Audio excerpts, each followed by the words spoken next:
ఇజ్రాయెల్తో జరిగిన 12 రోజుల యుద్ధంలో తమదే విజయం అంటూ ఇటీవలే Iran supreme leader Ayatollah Ali Khamenei చేసిన వ్యాఖ్యలపై అమెరికా అధ్యక్షుడు డొనాల్డ్ ట్రంప్ తీవ్రంగా మండిపడ్డారు. విద్వేషంతో చేసిన ఖమీనీ ప్రకటన చూసిన తర్వాత ఆ దేశంపై విధించిన ఆర్థిక ఆంక్షలు సడలించాలన్న ఆలోచనను విరమించుకున్నానని చెప్పారు. ఇరాన్ తన అణు కార్యక్రమాన్ని తిరిగి ప్రారంభిస్తే మళ్లీ ఆ దేశంపై బాంబులు వేయడానికి తాను వెనకాడబోనని హెచ్చరించారు. యుద్ధంతో నాశనమైన దేశానికి సుప్రీం నేతైన ఖమీనీ ఇజ్రాయెల్పై నెగ్గానని మూర్ఖంగా చెబుతున్నారని ఖమీనీపై ఆగ్రహం వ్యక్తం చేశారు. అది అబద్ధమని ఆయనకు కూడా తెలుసని, ఇరాన్ ఇప్పటికే పూర్తిగా నాశనమైపోయిందని అన్నారు. 3 రాక్షస అణు కేంద్రాలు తుడిచిపెట్టుకుపోయాయని తెలిపారు. యుద్ధ సమయంలో ఖమీనీ ఎక్కడ దాక్కున్నాడో నాకు తెలుసని, ఇజ్రాయెల్, అమెరికా సైనిక దళాలు ఆయన్ను హతమార్చకుండా అడ్డుకున్నానని చెప్పారు. నీచమైన చావు చావకుండా రక్షించానని, ఆయన ఖమీనీ నాకు ధన్యవాదాలు చెప్పలేదని ట్రంప్ పేర్కొన్నారు. ఇరాన్ను ఆఖరి దెబ్బతీయడానికి టెహ్రాన్ వైపు భారీ స్థాయిలో వెళుతున్న యుద్ధ విమానాలను వెనక్కి మళ్లించారని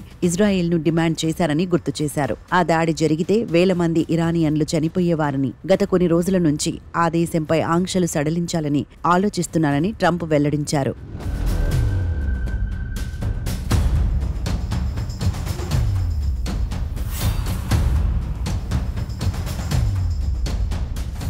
కానీ ఖమీనీ కోపంతో, విద్వేషంతో చేసిన ప్రకటన చూసిన తర్వాత ఆ ఆలోచనలు విరమించుకున్నానని అమెరికా అధ్యక్షుడు స్పష్టం చేశారు.